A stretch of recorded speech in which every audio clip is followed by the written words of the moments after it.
الحمد لله رب العالمين، والصلاة والسلام على سيد المرسلين وعلى آله وصحبه أجمعين. أما بعد، فقد قال الله تعالى في القرآن العظيم وفي الفرقان المجيد بعد أعوذ بالله من الشيطان الرجيم بسم الله الرحمن الرحيم. وقال أوتوا العلم درجات والله بما تعملون خبير. يا أيها الذين آمنوا اتقوا الله حق تقاته ولا تموتن إلا وأنتم مسلمون. قال رسول الله صلى الله عليه وسلم: وهو شهر يرفع فيه الأعمال. وقال عليه الصلاة والسلام: صدق الله العلي العظيم وصدق رسول النبي الكريم ونحن على ذلك من الشاهدين والشاكرين. எல்லாம் வல்ல அல்லாஹ்வின் அருளும் மேலான கருணையும் நாம் அனைவர்கள் மீதும் வந்து சேரட்டுமாக. நமது உயிரிலும் மேலான முஹம்மது ரசூலுல்லாஹி ஸல்லல்லாஹு அலைஹி வஸல்லம் அவர்களின் அன்பும் ஷஃபாஅத்தும் நம் அனைவர்கள் மீதும் உண்டாகட்டுமாக. நமது மனைவி மக்கள், நமது உற்றார் உறவினர், உலகத்தில் உள்ள முஸ்லிமான முஃமினான ஆண் பெண் அனைவர்களுக்கும் அல்லாஹ் உடல் சுகத்தை நிரந்தரமாக நசீபாக்குவானார். மருத்துவமனை கஷ்டங்கள், மருத்துவமனை சிரமங்கள், பலாய் முசீபத்துகள், கொடிய தீராத நோய் நொடிகளிலிருந்து அல்லாஹ் நாம் அனைவர்களையும் நிரந்தரமாக பாதுகாத்து அருள் புரிவானாக. திடீர் மரணங்கள், வாகன விபத்துக்கள், நிலநடுக்கங்கள், நிலச்சரிவுகள் போன்ற பேர் ஆபத்துக்களிலிருந்தும் அல்லாஹ் நாம் அனைவர்களையும் நிரந்தரமாக பாதுகாத்து அருள் புரிவானாக.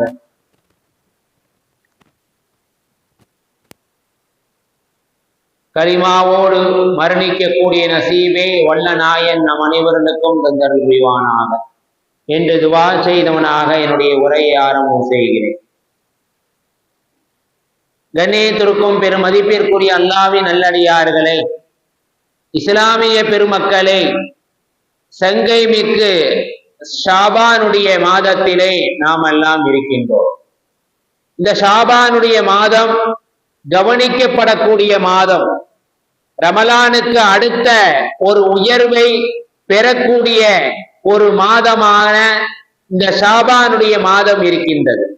இந்த ஷாபானுடைய மாதத்திலே ஏராளமான பல்வேறு விதமான சிறப்புகளை உள்ளடக்கிய மாதம்தான் இந்த ஷாபானுடைய மாதம். பெருமக்களே, வரலாற்றிலே எண்ணற்ற நிகழ்வுகளும் நடந்த ஒரு சங்கை மிக்க மாதம் இந்த ஷாபானுடைய மாதம் என்பதை நாம் ஹதீஸிலே காண முடிகின்றது. எந்த அளவுக்கு என்றால், பெருமானார் ஸல்லல்லாஹு அலைஹி வஸல்லம் அவர்களிடம் அன்னை ஆயிஷா ரலியல்லாஹு தஆலா அவர்கள் கேட்டார்கள்: நபியே நாயகமே, ரமலானுக்கு அடுத்த ஷாபானுடைய மாதத்திலே மற்ற மாதங்களை விட இந்த ஷாபானுடைய மாதத்திலே அதிகமாக நோன்பு நோக்கக்கூடியவர்களாக இருக்கின்றீர்களே, என்ன காரணம் என்பதாக கேட்டார்கள். ரமலானிலே நோன்பு நோக்கின்றீர்கள், அது அல்லாஹ் நம் மீது விதியாக்கிய ஒன்று, கடமையாக்கிய ஒன்று. ரமலானுக்கு அடுத்து இருக்கக்கூடிய அந்த ஷாபானுடைய மாதத்திலே ரமலானை போன்று அதிகமான நோன்பு வைப்பதற்கான காரணம் என்ன என்று பெருமானார் ஸல்லல்லாஹு அலைஹி வஸல்லம் அவர்களிடம் அன்னை ஆயிஷா ரலியல்லாஹு தஆலா அவர்கள் கேட்ட பொழுது பெருமானார் ஸல்லல்லாஹு அலைஹி வஸல்லம் அவர்கள் அந்த நேரத்திலே சொன்னார்கள்: வஹுவ ஷஹ்ருன் யர்ஃபஉ ஃபீஹில் ஆமால். இந்த ஷாபானுடைய மாதத்தில் தான் அடியார்களுடைய அமல்கள் அல்லாஹ்விடத்திலே ஒப்படைக்கப்படுகின்றது. அப்படி ஒப்படைக்கப்படுகின்ற பொழுது, என்னுடைய அமல்கள் அல்லாஹ்விடத்திலே சமர்ப்பிக்கப்படுகின்ற பொழுது, நான் நோம்புடைய நிலைமையிலே இருப்பதை பிரியப்படுகிறேன் என்பதாக பெருமானார் ஸல்லல்லாஹு அலைஹி வஸல்லம் அவர்கள் நமக்கு சொல்லி காட்டினார்கள். கண்ணியத்திற்குரிய அல்லாஹ்வின் நல்லடியார்கள், நம்முடைய எல்லா விதமான அமல்கள், நன்மை தீமை, எல்லா விதமான செயல்பாடுகள் அல்லாஹ்விடத்திலே ஒப்படைக்கப்படக்கூடிய மாதம் இந்த ஷாபானுடைய மாதம் என்பதாக பெருமானார் ஸல்லல்லாஹு அலைஹி வஸல்லம் அவர்களுடைய ஹதீஸ் நமக்கு இங்கே சொல்லி காட்டுகின்றது. எல்லா நாட்களிலும் அடியார்களுடைய அமல்கள் அல்லாஹ்விடத்திலே ஒப்படைக்கப்படுகின்றது. அதிலே எந்த விதமான கருத்து வேறுபாடும் இல்லை. ஒவ்வொரு நாளும் மனிதனுடைய அமல்கள் அல்லாஹ்விடத்திலே சமர்ப்பிக்கப்படுகின்றது. ஹதீஸிலே வருகின்றது, ஒவ்வொரு வியாழனும் திங்களும் அல்லாஹ்விடத்திலே அடியார்களுடைய அமல்கள் ஒப்படைக்கப்படுகின்றன. இன்னும் பெருமானார் ஸல்லல்லாஹு அலைஹி வஸல்லம் அவர்கள் சொல்வார்கள், ஒவ்வொரு மனிதனுடைய தோல் புஜத்திலே கிராமன் காத்திபின் என்ற மலக்குகளை அல்லாஹ் நியமித்து இருக்கின்றான். அடியார்கள் செய்யக்கூடிய ஒவ்வொரு நன்மைகளையும் தீமைகளையும் அவர்கள் பட்டோலையிலே பதிவு செய்கின்றார்கள் என்பதாக பெருமானார் ஸல்லல்லாஹு அலைஹி வஸல்லம் அவர்கள் சொல்லி இருக்கின்றார்கள். பெருமக்களே, நாம் விளங்கக்கூடிய விஷயம் என்னவென்றால், ஏன் பெருமானார் ஸல்லல்லாஹு அலைஹி வஸல்லம் அவர்கள் குறிப்பாக இந்த ஷாபானுடைய சங்கை மிக்க இந்த ஷாபானுடைய மாதத்திலே அடியார்களுடைய அமல்கள் அல்லாஹ்விடத்திலே ஒப்படைக்கப்படுகின்றது என்று சொல்வதற்கான காரணம் என்ன? மற்ற மாதங்களை விட இந்த மாதத்தை குறிப்பிட்டு சொல்ல காரணம் என்ன என்று நாம் பார்க்கின்ற பொழுது, பெருமக்களை, பெருமானார் ஸல்லல்லாஹு அலைஹி வஸல்லம் அவர்கள் சொல்வார்கள், இந்த ஷாபானுடைய மாதத்திலே ஒவ்வொரு நாளும் காலையும் மாலையும் மனிதனுடைய அமல்கள் அல்லாஹ்விடத்திலே சமர்ப்பிக்கப்படுகின்றது. ஹதீஸிலே இப்படியே வருகின்றது, காலையிலே ஒரு சில மலக்குகள் என்றும், இன்னொரு ஹதீஸிலே 70 மலக்குகள் என்றும், மற்றொரு ஹதீஸிலே 70,000 மலக்குகள் என்பதாக பெருமானார் ஸல்லல்லாஹு அலைஹி வஸல்லம் அவர்கள் நமக்கு சொல்லி காட்டுவார்கள். அவர்கள் சூரியன் மறையும் வரை என்ன செய்வார்கள்? உலகத்தையே சுற்றி வந்து கொண்டே இருப்பார்கள். அடியார்களுடைய செயல்பாடுகள் என்ன? அடியார்கள் என்ன அமல்களை செய்கின்றார்கள், என்ன தீமைகளிலே ஈடுபடுகின்றார்கள் என்பதை கண்காணிப்பதற்காக அல்லாஹ்வின் புறத்தில் இருந்து 70 மலக்குகள் என்றும் 70,000 மலக்குகள் என்றும் ஹதீஸிலே இடம்பெற்று இருக்கின்றது. இந்த மலக்குகள் காலையிலே வந்தவர்கள் சூரியன் மறையும் வரை அடியார்களை கண்காணித்துக் கொண்டே இருப்பார்கள். சூரியன் மறைந்த பிறகு இவர்கள் விண்ணுலகத்திற்கு சென்று விடுவார்கள். அதற்கு பிறகு இன்னொரு கூட்டம் வரும். அந்த கூட்டம் ஃபஜ்ர் உதயமாகும் என்ற வரை அடியார்களுடைய அந்த செயல்பாடுகளை, அமல்களை கண்காணித்துக் கொண்டு இருப்பார்கள். அதற்கு பிறகு ஃபஜ்ர் உதயமான பிறகு அவர்கள் சென்று விடுவார்கள். திரும்ப இன்னொரு கூட்டம் விண்ணுலகத்திலிருந்து இந்த மண்ணுலகத்தில் அடியார்களுடைய அமல்களை கண்காணிப்பதற்காக வருகை தந்து கொண்டே இருப்பார்கள் என்பதாக பெருமானார் ஸல்லல்லாஹு அலைஹி வஸல்லம் அவர்கள் சொல்லி காட்டுவார்கள். குறிப்பாக இந்த ஷாபானுடைய மாதத்திலே இந்த நிகழ்வு நடக்கின்றது.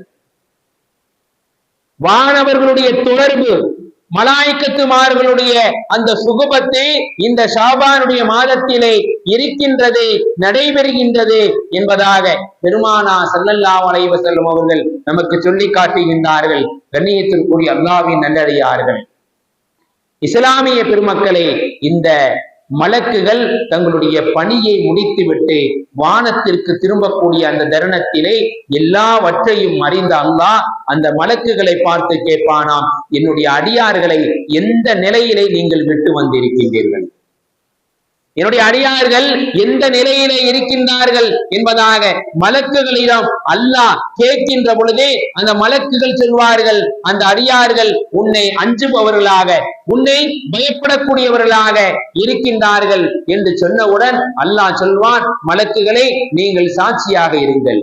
அவர்கள் எதற்காக ஆசைப்படுகின்றார்கள், எதை தேடுகின்றார்கள், எதை விட்டும் பாதுகாப்பு தேடுகின்றார்கள், எதை விரும்புகின்றார்கள்? சொர்க்கத்தை தானே, நரகத்தை தானே பாதுகாப்பு தேடுகின்றார்கள். அதை நான் அவர்களுக்கு கொடுத்தே தீருவேன், இதற்கு நீங்களே சாட்சியாக இருங்கள் என்பதாக அல்லாஹ் மலாய்க்கத்துமார்களை பார்த்து சொல்கின்றான் என்றால் பெருமக்களே, அது இந்த குறிப்பாக இந்த சங்கை மிக்க ஷாபானுடைய மாதத்திலே இந்த நிகழ்வு அடியார்களுக்கும் அல்லாஹ்வுக்கும் மத்தியில் உள்ள அந்த தொடர்பு இந்த ஷாபானுடைய மாதத்திலே நடைபெறுகின்றது என்பதை நாம் ஹதீஸிலே காண முடிகின்றது பெருமக்களே. ஆனால் மற்ற மாதங்களை போலத்தான் இந்த மாதங்களையும் நாம் கழித்து கொண்டே இருக்கின்றோம்.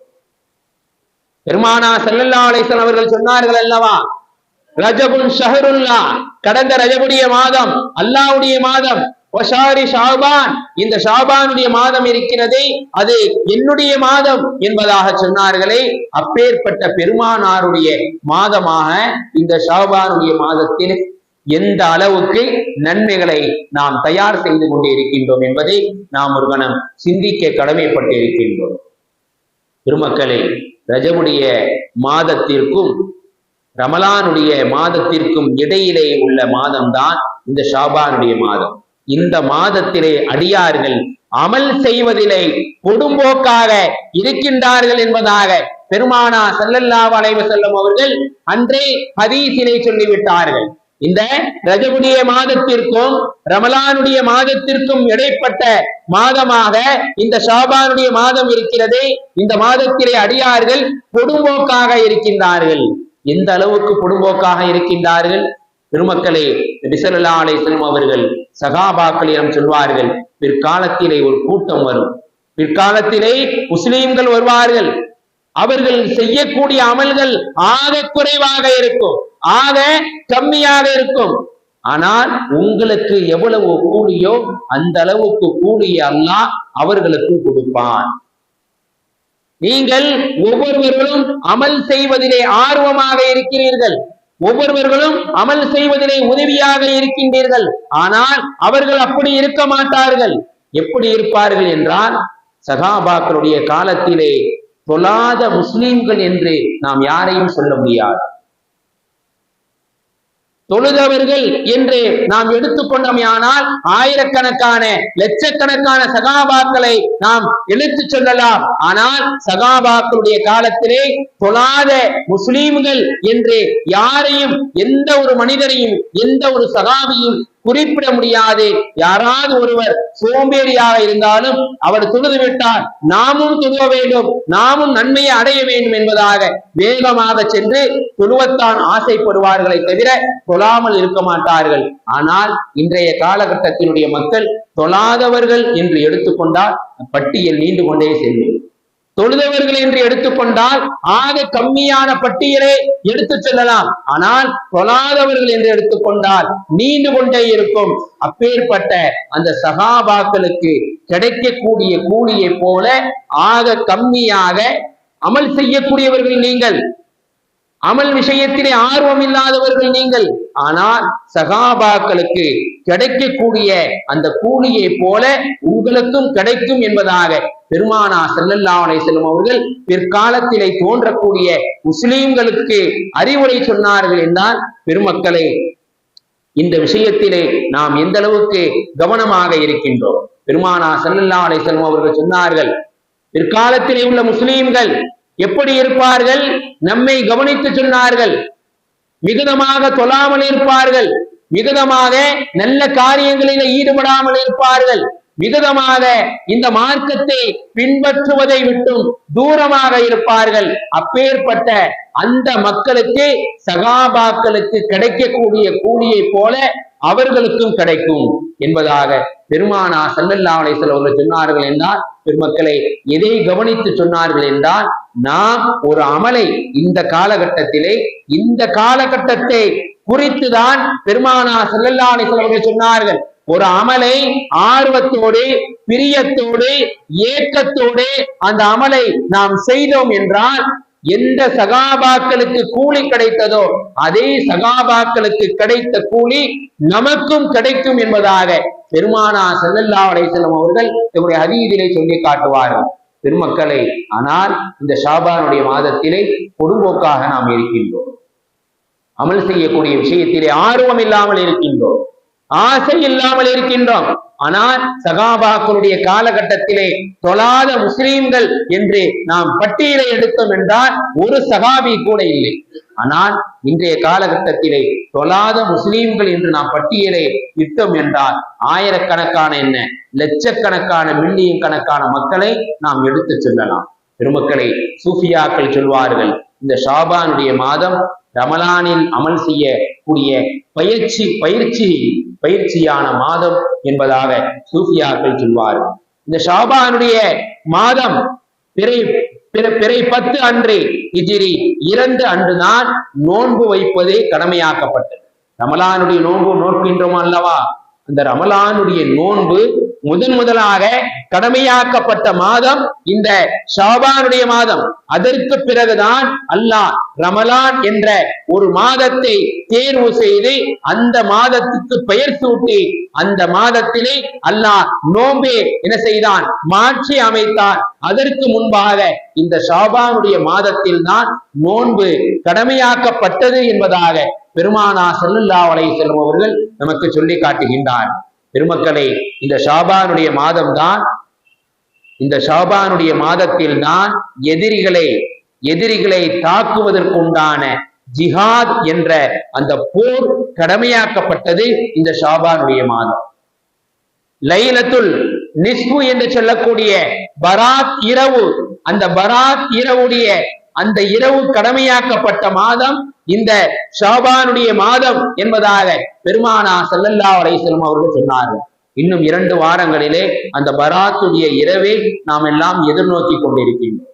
அந்த பராத், அந்த இரவு, பராத் என்றாலே நரக நெருப்பிலிருந்து விடுதலை பெறக்கூடிய இரவு. அந்த இரவு கடமையாக்கப்பட்டது இந்த ஷாபானுடைய பிறை 10 என்பதாக பெருமானார் ஸல்லல்லாஹு அலைஹி வஸல்லம் அவர்கள் நமக்கு சொல்லி காட்டி இருக்கின்றார்கள். பெருமக்களை, நபி ஸல்லல்லாஹு அலைஹி வஸல்லம் அவர்கள் ஒரு வரலாற்று நிகழ்வு இந்த ஷாபானுடைய மாதத்தை குறித்து சொல்லப்படுகிறது. நபிகள் நாயகம் ஸல்லல்லாஹு அலைஹி வஸல்லம் அவர்கள் மக்காவிலே இருந்த காலகட்டத்திலே முதல் கிபிலாவாக நியமிக்கப்பட்டு இருந்தது பைத்துல் முகத்தஸ். அதை நோக்கிதான் பெருமானார் ஸல்லல்லாஹு அலைஹி வஸல்லம் அவர்கள் தொழுது வந்தார்கள் 17 மாதங்களுக்கு மேலாக. ஆனால் பெருமானாருடைய ஆசை என்ன, பெருமானாருடைய கனவு என்ன, காபாவை நோக்கி நாம் தொழ வேண்டும் என்பதாக ஆசைப்பட்டார்கள். ஆனால் அல்லாஹ்விடத்திலே கேட்பதற்கு அந்த நேரத்திலே துணிவு இல்லை. சையதுனா இப்ராஹிம் அலைஹிஸ்ஸலாம் அவர்களுக்கு கொடுத்த அந்த பைத்துல் முகத்தஸை நோக்கிதான் நாம் தொழ வேண்டும் என்பதாக தொழுதார்கள். ஆனால் காபாவை நோக்கி தொழ வேண்டும் என்ற ஆசைப்பட்டார்கள். அல்லாஹ்விடத்திலே அது சம்பந்தமாக கேட்கவில்லை. காரணம் என்னவென்று தெரியுமா? பெருமானார் ஸல்லல்லாஹு அலைஹி வஸல்லம் அவருடைய சொந்த ஊர் மக்கமா நகரம். அந்த மக்காவிலே தான் கௌபா இருக்கிறது. கௌபா என்பது பல்வேறு சிறப்புகளை உள்ளடக்கியது, பல்வேறு அந்தஸ்துகளை உள்ளடக்கியது. அதனால் கௌபாவை நோக்கி தொழுதால் நன்றாக இருக்குமே என்பதாக பெருமானார் ஸல்லல்லாஹு அலைஹி வஸல்லம் அவர்கள் என்ன செய்தார்கள், ஆசைப்பட்டார்கள். அது சம்பந்தமாக அல்லாஹ்விடத்திலே கேட்கவில்லை. ஆனால் நாயகம் ஸல்லல்லாஹு அலைஹி வஸல்லம் அவர்கள் ஒரு யுக்தியை கையாண்டார்கள். கௌபாவை நோக்கி தொழ வேண்டும், ஆனால் அல்லாஹ்வும் காபாவை நோக்கி தொழுங்கள் என்பதாக அல்லாஹ்வுடைய புறத்திலிருந்து கட்டளையும் வரவில்லை. ஆனால் காபாவை நோக்கி தொழ வேண்டும் என்ற ஆசைப்பட்டார்கள். அதற்காக ஒரு யுக்தியை கையாண்டார்கள். என்ன யுக்தி என்றால், காபாவில் நீங்கள் எங்கு நின்று தொழுதாலும் அதனுடைய சஃப்பு ரவுண்டாக தான் இருக்கும். ஹஜ் செய்தவர்களுக்கு தெரியும், காபாவிலே எங்க நின்று நீங்கள் தொழுதாலும் அந்த சஃப்பு ரவுண்டாக இருக்கும். நபி ஸல்லல்லாஹு அலைஹி வஸல்லம் அவர்கள் எப்படி தொழுதார்கள் என்றால், எந்த பக்கமாக நின்று கௌபாவை பார்த்து தொழுதால் கௌபாவை முன்னோக்கிய வண்ணமாகவும் இருக்க வேண்டும்.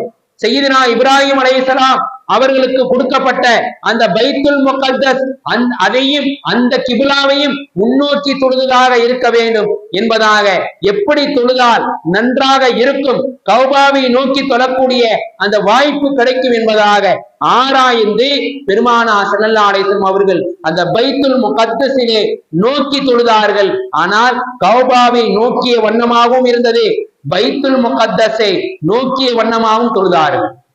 பெருமானார் ஸல்லல்லாஹு அலைஹி வஸல்லம் அவர்கள் இப்படி தொழுது வந்தார்கள்.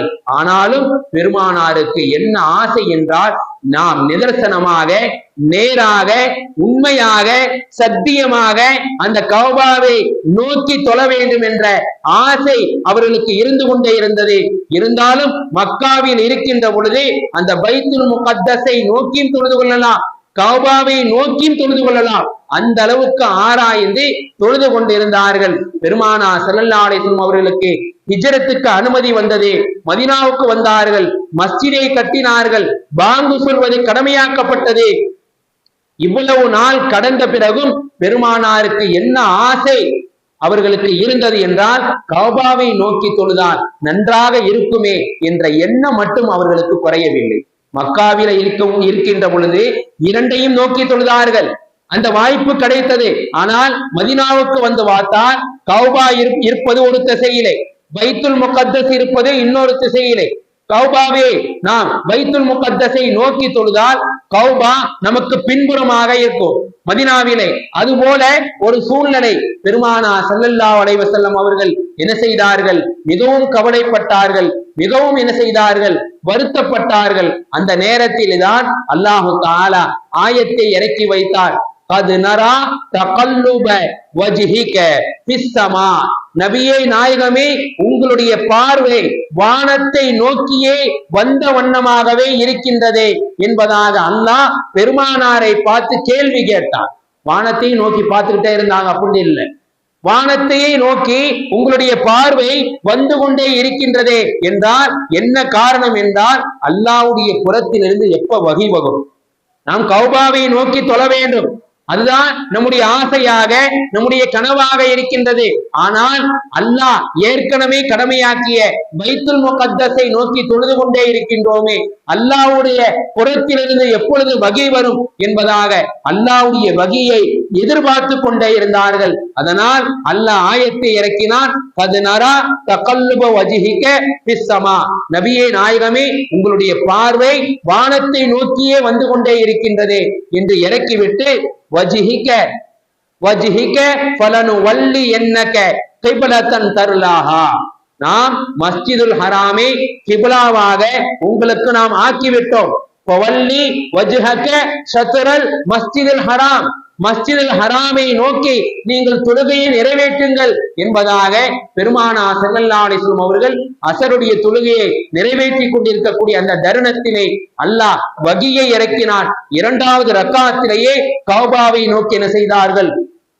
தொழுதார்கள். அதற்கு பிறகுதான் கௌபா மாற்றப்பட்டது. அந்த பைத்துல் முகத்தஸில் இருந்து கௌபா கிப்லாவாக அமைக்கப்பட்டது. இந்த ஷாபானுடைய பிறை 16 இல்லை 17 அன்றுதான் அந்த பைத்துல் முகத்தஸில் இருந்து கௌபா கிப்லாவாக அமைக்கப்பட்டது என்பதை நாம் ஹதீஸிலே காண முடிகின்றது. பெருமக்களே, அவ்வளவு பெரிய சிறப்புகளையும் மகத்துவங்களையும் சங்கைகளையும் பொருந்திய மாதம் இந்த ஷாபானுடைய மாதம். இப்பொழுது நாம் அசல் கௌபாவாக நோக்கி தொழுது கொண்டிருக்கின்றோமே, இந்த கௌபாவும் அமைக்கப்பட்டது, அந்த திருப்பப்பட்டது, கிப்லாவாக ஆக்கப்பட்டது இந்த ஷாபானுடைய மாதத்திலே என்பதை நாம் ஹதீஸிலே காண முடிகின்றது. பெருமக்களே, கிப்லா மாற்றப்பட்ட விஷயம் வெளியூர் சகாபாக்களுக்கு தெரியவில்லை. அவர்கள் நேராக பைத்துல் முகத்தஸை நோக்கிதான் தொழுது கொண்டிருந்தார்கள். அந்த காலகட்டத்தில் எந்த இன்டர்நெட்டும் இல்லை, எந்த தகவலும் இல்லை. ஆனால் ஒரு சகாபி சொன்னார், பெருமானார் ஸல்லல்லாஹு அலைஹி வஸல்லம் அவர்கள் பைத்துல் முகத்தஸிலே நோக்கி தொழுது கொண்டிருக்கின்ற பொழுது திடீரென்று கௌபாவை நோக்கி தொழுதார்கள். அல்லாஹ் வசனத்தை இறக்கி வைத்து விட்டார், நீங்களும் கௌபாவை நோக்கி தொழுங்கள் என்பதாக அவர்களுக்கு சொல்லப்பட்டது என்பதை நம் ஹதீஸிலே காண முடிகின்றது. கண்ணியத்திற்குரிய அல்லாஹ்வின் நல்லடியார்களே, இஸ்லாமிய பெருமக்களை இவ்வளவு சிறப்புகளை உள்ளடக்கிய மாதம் இந்த ஷாபானுடைய மாதம், பெருமானாருடைய மாதம். இந்த மாதத்திலே ரமலானுக்கு உண்டான தயாரிப்புகளில் எந்த அளவுக்கு நாம் ஈடுபட்டு இருக்கின்றோம் என்பதைத்தான் நாம் இந்த ஷாபான் மாதத்தின் மூலமாக நாம் விளங்கிக் கொள்ள வேண்டும். பெருமானார் ஸல்லல்லாஹு அலைஹி வஸல்லம் அவர்களுடைய அந்த காலகட்டத்திலே பனு முஸ்தலக் என்ற ஒரு போர் நடந்தது. அவர்களுடைய காலத்திலே இது போர் அல்ல, முனாஃபிக்குகள் முஸ்லிம்களை தாக்குவதற்காக செய்த ஒரு போராக இருந்தது. நபி ஸல்லல்லாஹு அலைஹி வஸல்லம் அவர்கள் எல்லாவற்றையும் என்ன செய்தார்கள்? முறியடித்தார்கள். உபய் இப்னு கஅப் என்று சொல்லக்கூடிய ஒரு முனாஃபிக் என்ன செய்தார்? அந்த நேரத்திலே முஸ்லிம்களை நோவினை செய்யக்கூடிய விதத்திலே லைன் ரஜானா இலல் மதீனதி என்பதாக அந்த வசனத்தை அல்லாஹ் குறிப்பிட்டு காட்டுகிறான். அவன் சொன்னான், நாங்கள் மதீனாவுக்குள் நுழைந்தால் முஸ்லிம்களை இழிவானவர்களாக நாங்கள் ஆக்கிவிடுவோம், முஸ்லிம்களை இல்லாமல் ஆக்கிவிடுவோம், நாங்கள் கண்ணியவான்களாக இருப்போம் என்பதாக முனாஃபிக்குகள் அந்த நேரத்தை சொன்ன பொழுது அல்லாஹ் வசனத்தை இறக்கினான். வலில்லாஹில் இஸ்ஸத்து வ ரசூலிஹி, கண்ணியம் என்பது மகத்துவம் என்பது முஸ்லிம்களுக்கு மோமீன்களுக்கு உண்டானது. அது அல்லாஹ்வும் அல்லாஹ்வுடைய ரசூலும் கொடுக்கின்றான். வலாக்கின்னல் முனாஃபிகீன, இந்த விஷயம் முனாஃபிக்களுக்கு எப்படி தெரியும் என்பதாக அல்லாஹ் அந்த நேரத்திலே வசனத்தை இறக்கினான் என்பதை நாம் காண முடிகின்றது. பெருமக்களே, இந்த பனு முஸ்தலக் நடந்த போர் இந்த ஷாபானுடைய மாதத்தில் தான் இந்த வசனம் இறங்கியதும் இந்த ஷாபானுடைய மாதத்திலே குறிப்பிடப்பட்டது என்பதை நாம் காண முடிகின்றது. பெருமக்களை, இதே ஷாபானுடைய மாதத்தில் தான் ஹஜ்ரத் ஹுசைன் ரலியல்லாஹு தஆலா அவர்கள் இந்த உலகத்திலே பிறந்ததும் இந்த ஷாபானுடைய மாதத்திலே என்பதை நாம் ஹதீஸிலே காண முடிகின்றது. கண்ணியத்திற்குரிய அல்லாஹ்வின் நல்லடியார்களே, இஸ்லாமிய பெருமக்களே, ஏராளமான வரலாற்று நிகழ்வுகளும் ஏராளமான சிறப்புகளும் உள்ளடக்கிய மாதம் இந்த ஷாபானுடைய மாதமாக இருக்கின்றது. இன்னும் அடியார்களுடைய அமல்கள் அல்லாஹ்விடத்திலே ஒப்படைக்கப்படக்கூடிய மாதம் இந்த ஷாபானுடைய மாதமாக இருக்கின்றது. ஆக எல்லாவற்றையும் நம் கருத்தில் கொண்டு இந்த மாதத்தை நாம் கண்ணியமாக வரவேற்று அதிலே ஏராளமான நன்மைகளை செய்து அல்லாஹ்வுக்கு பிடித்த மக்களாக வல்ல அல்லாஹ் நம் அனைவர்களையும் ஆக்கி அருள் புரிவானாக. வாஹித் தவ்ஆனா அல்ஹம்துலில்லாஹி ரப்பில் ஆலமீன். அஸ்ஸலாமு அலைக்கும்.